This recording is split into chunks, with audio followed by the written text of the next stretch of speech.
So after creating your Flash document to get going, the first thing you should always do is save. So I am going to now save this.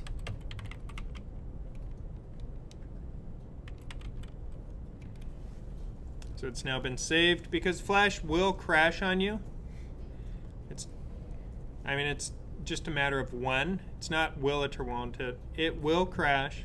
It's just you have to save frequently. It's also a good idea to make multiple copies of your file because periodically the Flash file will corrupt itself.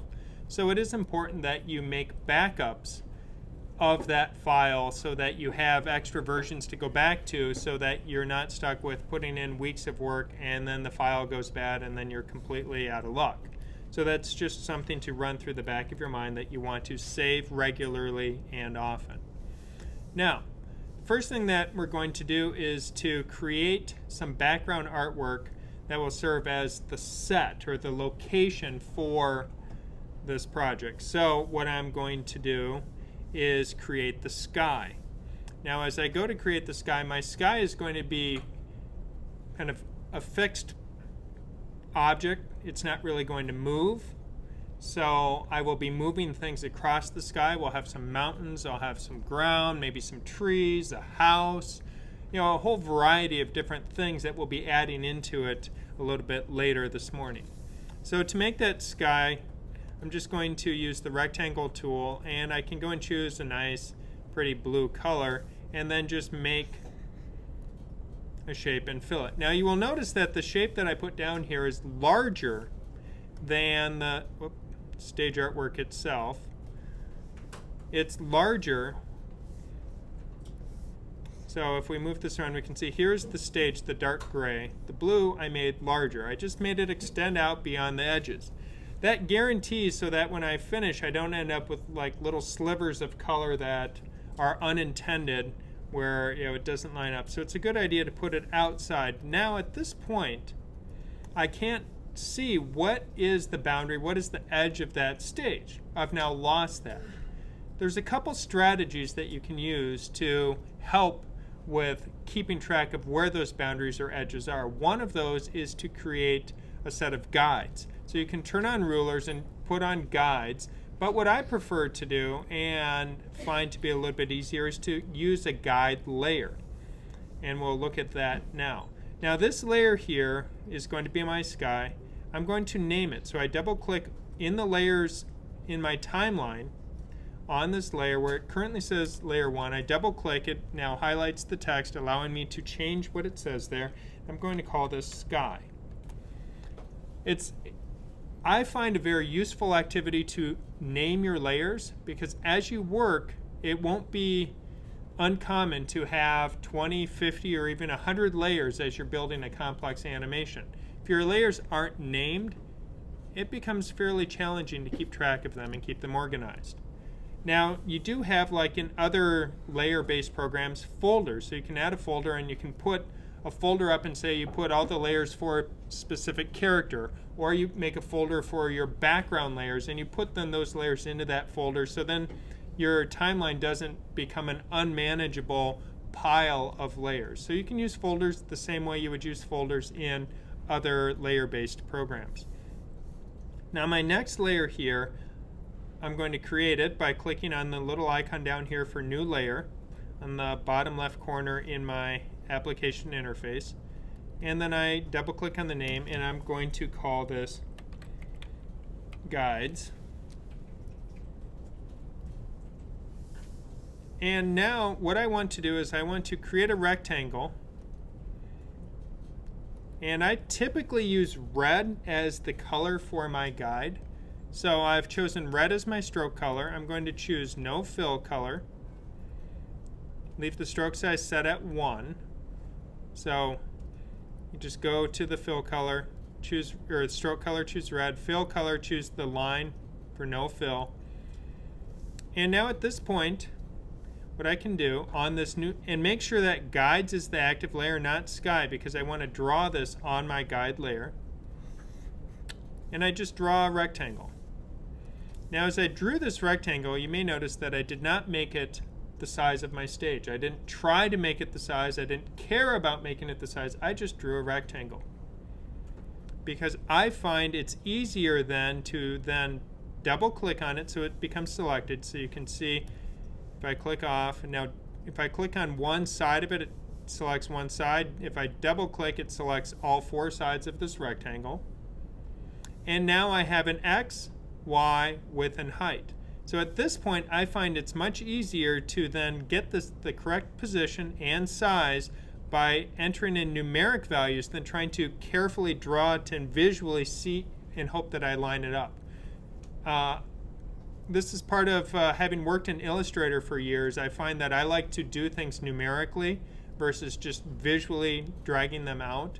So in Illustrator, I use this work method a lot where I just make objects, but then I use the property panel to correctly position size and get objects configured as I need. So my X I want to be set to 0, my Y to 0, my width is going to be the width of my movie, and remembering that I didn't change it from its default, so currently my width is 550, and then my height is going to be 400. And now I have put this box so it's properly located on my stage. If I click in my timeline on my sky layer, I can click on the eyeball, turn it off, and we can see that it did indeed locate this exactly where I wanted it to be on screen. Now this guide layer, if I publish my Flash movie, we're going to see a little kind of flare of red right around the edge, and I don't want that. But I can tell Flash that I don't want this layer to publish when I create my published Swift file by either double clicking on it or right clicking on it. So if I double click on the layer in the timeline, you now see I have an option to select guide. So I can now choose guide instead of normal for the type of layer this is going to be.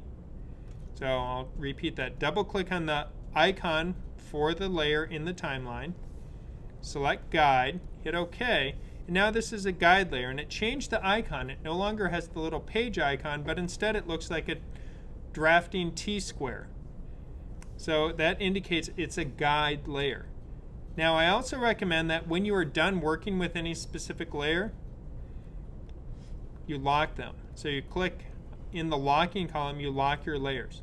It's very critical as you work in Flash to pay attention to which layer you're working on and making sure that you're not accidentally adding artwork to a layer that is one that you don't want it to be on, because you will invariably click on something, that layer now becomes the active layer, then you grab the paintbrush or rectangle or some other creation tool, you make some marks, and then it puts it on the wrong layer, and you're like, where'd it go? I can't find it, I can't see it, it's hidden. So you have to be aware of your surroundings. There's a lot of very small cues that you have to just start to learn to see. So we can see that this layer is highlighted, therefore that's currently my active layer. So I have a sky layer, my guide layer. Now I want to create my ground layer. So if I want to create the ground in which to put something, I can add a new layer. I'm going to double click on that layer, and I'm going to title that layer ground. Now on the ground layer, as I create this, I'm going to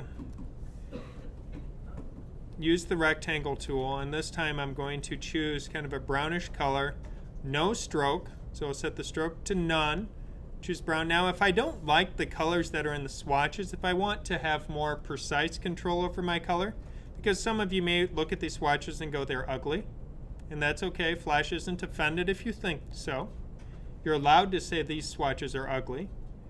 You click on the little circle, the color wheel, right in the top corner here, and that pulls up your colors, and inside your colors you can now navigate to choosing some other color. Now we could have chosen the color palette off to the side over there, which brings me up essentially the same options, and I could customize and choose a color here instead of choosing it from my swatches. So I can adjust the brightness of the color. I can adjust its saturation.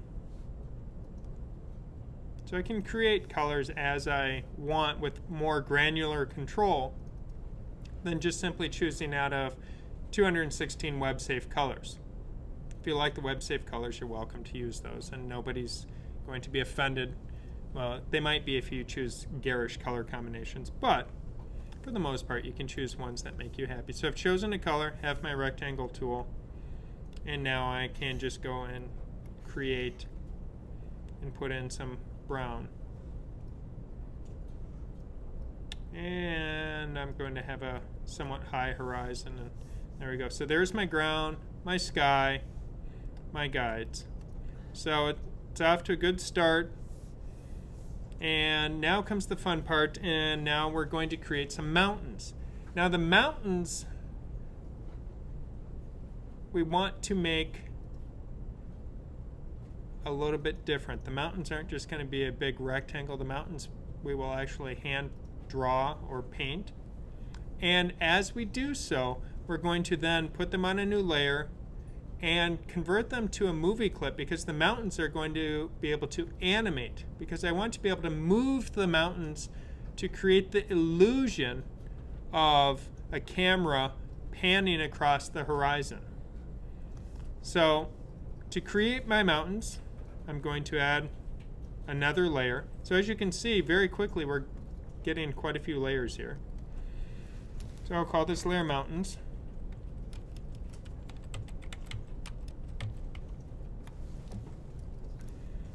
I'm going to use my paintbrush tool. I recommend while you are working that when you're creating artwork, don't use the pencil tool.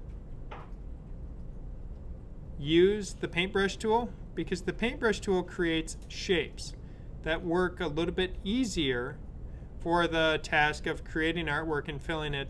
But the pencil tool does serve some other purposes, and we'll look at that a little bit later this morning, time permitting. So I choose my paintbrush tool. I'm using a stylus with my Wacom tablet, so I need to click use pressure. Because of that, I can choose a bigger brush so I can get a thinner thick line, but I don't want to use the same color as my ground. I want to choose something else. So I'm going to decide that I have Purple Mountains today. Purple Mountains Majesty, might as well. Now I'm going to, before I create any artwork, look in my layers palette, make sure Mountains is the active layer, make sure my other layers are locked, and now I am going to draw some mountains. Now, I could do this and be done, and if this was my mountains here, and I'm just going to quickly fill that so it's easier to see. If I animate these, I run the problem that I can only move them a little bit. So if you notice, if I move them too far, suddenly, oh, I guess the mountains ended. We've now hit the flat plains. So that's not working too well if I want to move these, because they're not big enough. So what this tells me I need to do is I need to make my mountains bigger so that I can move them further when I animate them. Well, to make them bigger, or wider as the case would be, what is useful is to then zoom out. Now I can go up top here where it says 100%, that's my current zoom factor, and I can choose a different zoom level at this point, or I can also activate that by hitting Command minus on the keyboard, Command plus, Command minus, to go up and down through my sizes. So now if I'm at 50%, we can see that now I could make a much, much larger mountainscape. So the question has come up of, how do I make my brush bigger or smaller? I've been able to zoom out, and also then how do we quickly fill objects? So I'm going to delete my original purple mountains because I don't want those. I'm going to go back to my brush tool, and now if I make a mark on screen, we will see that I can make a mark this big, and the mark that I'm making is approximately the size of the brush that I have chosen here. We see that the brush is that big. It's making a mark approximately that big on screen. So it makes a mark that big on screen. Now I can, because I'm using a pressure sensitive tablet, I can make small marks. I can make big marks up to the size that I've chosen. So if I chose the biggest size, it goes that big. And if I press lightly, it makes a small mark. Now I'm going to, actually, before I select and delete all of those, I'm going to change my color just to make it easier to see what's happening. Now, if I go to, say, this zoom factor, if I make a mark here, you will notice the mark that I am currently making is exactly the same size as my brush size here. But you can see the purple mark is suddenly a whole lot bigger. So I'm zoomed in at 400%. I'm zoomed out at 50%. Oh, we're back to that size mark. If I zoom out even more, I'm still making that size mark on screen. So the brush size is actually linked to how far I'm zoomed in and out on my artwork. I actually have found this to be a nicer way of working than dealing with brushes in Photoshop. If you've ever dealt with 1 and 2,000 pixel size brushes in Photoshop, which then bring the machine to a screeching standstill while you try to mark, and the whole thing freaks out and you can't quite see it because it's so big and it's covering, I just don't find that works terribly well. But here, having my brushes tied to my zoom factor, if I want to make it smaller, or I mean bigger, now one stripe I've almost covered my whole artwork. And now if I zoom way in, change colors yet again, one stripe, now I have a very precise fine mark. So it makes sense that when you're zoomed in for detail work, you can't make a really big mark, because now if I had one of those big giant customized 1,000 pixel Photoshop brushes, a customized brush, if I was zoomed way into 800% so I could see what I was doing precisely, I wouldn't be able to see what mark the brush is making. So it actually doesn't work really well in many cases when you're working in Photoshop, where I find the flash brush, when you get used to it, is a really smart way of handling brush sizes. I do miss the being able to use the square brackets to go bigger and smaller the way I would in Photoshop, because you get used to that. Oh, I have a brush. I square bracket up or down the size of the brush. You just now use Command plus and minus to zoom in and out to make your marks. And it often turns out, as you get accustomed to it, to be an extremely efficient way of working. And if you want to be more precise, of course, you can choose your zoom in and out factors using either the zoom tool, the magnifying glass, or you can enter numbers in here in the zoom window at this point. So you have quite a few options of how to control or zoom in. That wasn't quite what I wanted. Let's go back to 100%, grab a brush, new color so we can see. And so the brush size is always going to be the size. It will make a maximum mark the size of whatever you've indicated. Zooming in and out will then give you control over that. As you grow accustomed to it, it is a pretty efficient way of working. In the beginning, it's going to be very frustrating because you're used to using brushes differently as you would in other programs. But I find it's better than some of the older versions of Illustrator where you are limited to a very small variance in the size brush you could make. So when you use custom brushes, you couldn't do a big swath across the screen like you can in Flash. If you zoom way out, stripe it with the brush, boom, you've covered your whole stage, one stroke. So I think this works out pretty well, but it does take some getting used to because it's not the most intuitive way, because you're used to using brushes where the brush is independent of the zoom factor. But here the brush is tied to the zoom factor instead of tied to the artwork, and that kind of makes more sense since your artwork being vector doesn't really have a fixed size. So I find it works. So if I want to make mountains that span a lot of space, I can zoom out, and now I can draw my mountains. I guess they're more kind of, you know, almost rolling hills there. Hill/mountains. And then I'll put a bottom stripe across here. Now to fill this in quickly with color, what I can do is I can grab the paint bucket tool and then just click. Now, I'm going to use my eraser tool here, if I can find it there. Let's put a little notch. Now if I grab my paint bucket tool and click, we'll notice that nothing is happening.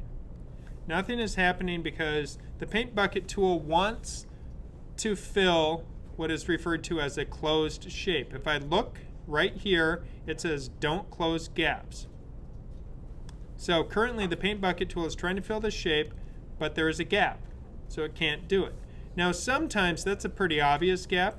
Sometimes you will have a very, very small gap. That looks to be a small gap, and it still can't do it. And you may not even see where the gap is, and you get really frustrated. You're like, ah. So you have to, at that point, zoom in, switch to the hand tool, move around and go, oh, look, see, there's a tiny little gap right there. Then you can find it. Sometimes if you switch to show layers as outlines, which is accomplished by clicking in the timeline over here, you will see that you'll find the gaps that you can't see when it's filled with color. So sometimes you have to do that. But generally, if you look hard enough, you'll find where that gap is. Now, if it's a very, very small gap, so if it's a very small gap, that's not a small gap. But if it is a small gap, you can sometimes convince the paint bucket tool to close it by changing the setting, say close large gaps, and we can see there it closed it. So it's finding that level of tolerance that you're looking for. Now is that even? Yeah, so Flash is considering that a small gap. It was small enough. So I rarely have it on don't close gaps. I usually have it on small or medium gaps depending on my artwork. And if my artwork is significantly complex, I might end up making it, you know, I might have to say close large gaps, otherwise it will drive me insane to find where those gaps are. So now I can fill my mountains, but in honor of the snow outside, I'm going to then go and paint a little bit of snow at the tops of these mountains here. So add a little bit of flair and color to them.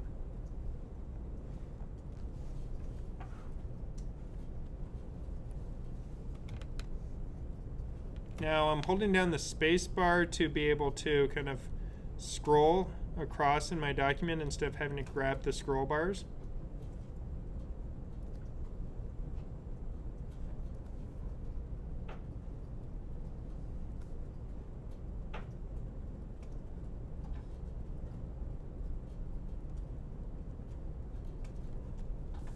So get your mountains looking pretty. And then after that we will be ready for the next step.